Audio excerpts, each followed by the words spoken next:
कधीच नाही चुकणार तुमचे फेवरेट टीव्ही शोज झी5 सोबत, तेही एकदम फ्री।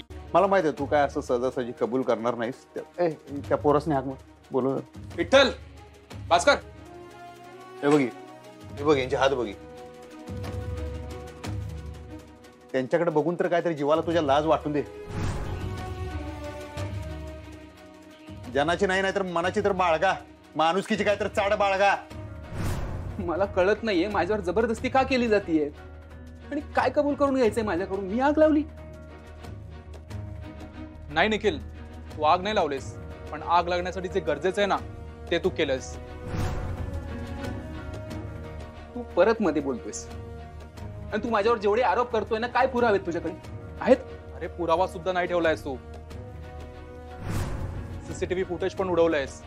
वाह, म्हणजे आग सुद्धा मीच लावली, हा सीसीटीव्ही फुटेज सुद्धा मीच उडवलं। वाह, हेच म्हणायचं ना तुला? अरे काय बोलतोयस? आणि दादा तुम्ही सुद्धा काय ऐकताय? कुणी भरलेत तुमचे कान? हे झालं बाळा, झालं। एक संधी देऊन झाली तुला, परत म्हणू नको तुला कबूल करायची संधी दिली नाही। त्या पोरासने ए माया इकडे जरा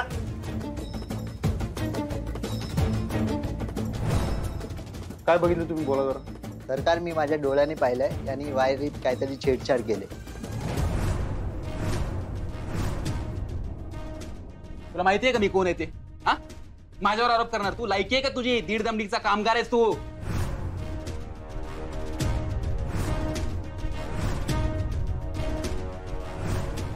तुला अधिकार दिला नाही कुणी त्याच्या अंगावर हात उचलायचा। माझ्या भावासारखा आहे तो। काका आपण घरचे आहोत ना, मी घरचा आहे, तुम्ही याचं काय ऐकताय? अरे मग घरचा आहेस तर घरच्यासारखा वाग। दादा मी घरच्यांसारखाच वागतोय म्हणून तुम्हाला सांगतोय की हे सगळं खोटं आहे, मी काहीच केलेलं नाहीये। ही सगळी लोक माझ्या विरुद्ध कारस्थान रचतायत। यांना मुळात मी आवडतच नाही, कारण मी तुमच्या जवळच आहे ना दादा, म्हणून मला पाण्यात पाहतात। आणि हा ओंकार स्वतः काहीच काम करत नाही, आणि मी काम केलं तर मला बोलायला रिकामा। ए निखिल, इथं काम कोण करतं आणि कोण नाही हे सगळ्यांना माहिती आहे, कळलं का? हे तू मध्ये बोलू नकोस। त्याच्यावर आवाज चढवू नको बाळा। तू घरचा आहेस म्हणताना आतापर्यंत बोलतो तुझ्या संग, नाहीतर जेलमध्ये असतास। दादा मला कळत नाहीये, मी तुम्हाला कसं सांगू, मी खरंच काही केलेलं नाहीये। ते जाऊ दे रे, तू कबूल करणार नाही। ओंक्या व्हिडिओ दे रे त्यो।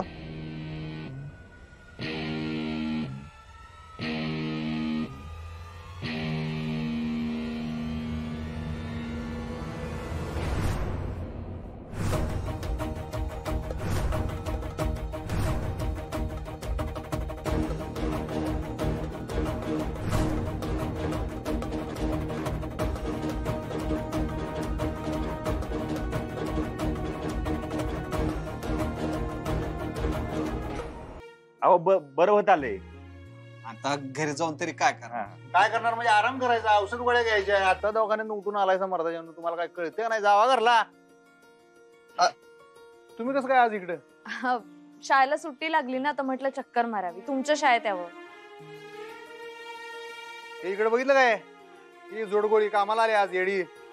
नमस्कार वहिनी साहेब। नमस्कार वहिनी साहेब। ओमकार भाऊजी, गोडाऊनची साफसफाई केली का? कुठपर्यंत आलं काम? झाली, सगळी झाली। अहो नमस्कार म्हणाल तुम्हाला। हा बघितलं मी। मग नमस्काराला चमत्कार तरी करा। ओमकार भाऊजी, शिवानी त्यांची तब्येत कशी आहे? बऱ्या आहेत ना त्या? हो बरी आहे। अहो वहिनी साहेब काय चिडलात का आमच्यावर? आमचं काही चुकलंय का? नाही, आमचं काय चुकलं असेल तर माफ करा। पर आमच्या संकट बोलणं बी झालाय, आमच्याकडे बघणं बी झालाय। असं करून चालतोय? आमच्या कार्यकर्त्यांकडे दुर्लक्ष करायला हवे तुम्ही मास्तरीन बाई। मुद्दाम करायला काय? ओमकार भाऊजी, शिवानी ताईंना सांगा मला आता सुट्टी लागली म्हणा, कधी या भेटायला घरी। हो अहो असं काय, नमस्कार तर करा, मुद्दाम करते काय? का आता कसं वाटलं तुम्हाला? आपली तर एवढी ओळख सुद्धा नाही, अगदी परवाच भेटलोय आपण, पण तरी सुद्धा मी तुमच्याकडे बघत नाहीये, तुमच्याशी बोलत नाहीये, या गोष्टीचा त्रास झाला ना तुम्हाला? दादा तुमच्या बायका तुमच्या बरोबर लग्न झाल्यापासून आहेत, तुमचं घर सांभाळतात, त्या संसार सांभाळतात, जे काही करतात ते सगळं फक्त तुमच्यासाठी करतात, आणि असं असून सुद्धा तुम्ही त्यांच्याकडे बघतही नाही, बोलतही नाही आहात। कसं वाटत असेल त्यांना, विचार करा. अरे काय ऐकवलं मी?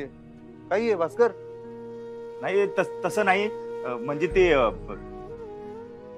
पण तुम्हाला कोणी सांगितलं? नाही, माझी बायको भेटली होती का तुम्हाला? मला त्या भेटल्या किंवा नाही भेटल्या हा मुद्दाच नाहीये. तुम्ही असं करताय की नाही, खरं खरं सांगा त्यांना. खराय का ये? अरे इट्टल, खराय का ये? अहो अधिपती, त्यांच्या बायका आपल्या घरी आल्या, गोंधळ घातला, तुमच्या तोंडाला काळं फासायचा प्रयत्न केला. त्या दिवसापासून हे त्यांच्याशी बोलत नाहीयेत, बघत सुद्धा नाहीयेत त्यांच्याकडे. वाळीत टाकल्यासारखं केलंय अगदी त्यांना.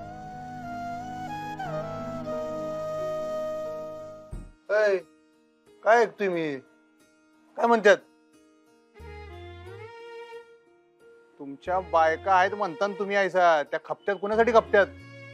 24 तास घर सांभाळायची साधी गोष्ट नाही. त्या आहेत म्हणताना तुम्ही आहे. प्रेमापोटी करतात रे त्या, काळजीपोटी करतात त्या. असं करताय तुम्ही येड्यावानी. हे बघ, नवऱ्यावर संकट आल्यावर बायका बिथरत्यातच, कारण त्यांचं प्रेम असते तुमच्यावर. तुमच्या बायकांनी जो काय मला दोष लावला, कशासाठी लावला असेल? तुमच्यावरच्या प्रेमापोटी लावला. मी त्यासनी समजून गेलो. तुम्हाला काही धाड भरल्यावर एक गोष्ट ध्यानात ठेवायची, आयुष्यात गणी 2 बायकांनी कवा दुखवायचं नाही. एक म्हणजे आपली आई, जिने आपल्याला जन्म दिलेला असतोय, तिचा उपकार आपण कवा फेडू शकत नाही. आणि दुसरी म्हणजे बायको, कारण आपण हे जग सोडून जाईच तर ती आपल्या पाठीची असत्या. लक्षात ठेवा. या 2 बायकांचं कवा वाईट करायचं नाही, कवा वाकड्या जायचं नाही. बघा, लई शाप लागतात. कळलं काय? अहो सरकार, चुकलं आमचं, माफ करा आम्हाला. चुकलं मला चुकलं म्हणू नको विठ्ठल. ज्यांची तुम्ही चूक केल्या त्यासनी जाऊन सॉरी म्हणा जावा. एक काम करा, आता पहिले इथनं टम्म दिशी निघायचं. जाताना भवानी मंडपातनं गजरी घेऊन जायचं बायकोसाठी. बायकोच्या हातात गजरा ठेवायचा, म्हणायचं स्वारी, आणि जे काही तुम्ही केलं त्याच्याबद्दल थँक्यू आणि वेलकम बी बनवून टाका. कळलं काय? निघा पहिलं. चला चला. येतो सरकार. हा, येतो वहिनी साहेब. काय चुकलं तर माफ करा. जावा आता. मिस्टर जे काही केले ते शाण्यात टाळकी जणू. पंक्या तुम्ही जा, सकाळ दरम्यान राहावालेच मरदा इथं. जा जा. शिवानी वहिनीसनी तुम्ही गजरा बिजरा घेऊन जा एखादा. जातो. बँकेतच जावं लागेल गजरा घेऊन. बँकेत घेऊन जायचं, त्याला काय लाजायचं? त्याला काय होते? जा तू. जातो की.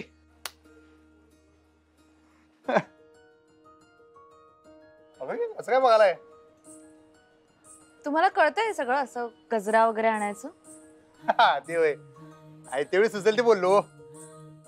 पण खरंच खूप छान समजावलं त्यांना. हा म्हणजे काय, आता जे आहे ते बोललो. गजरा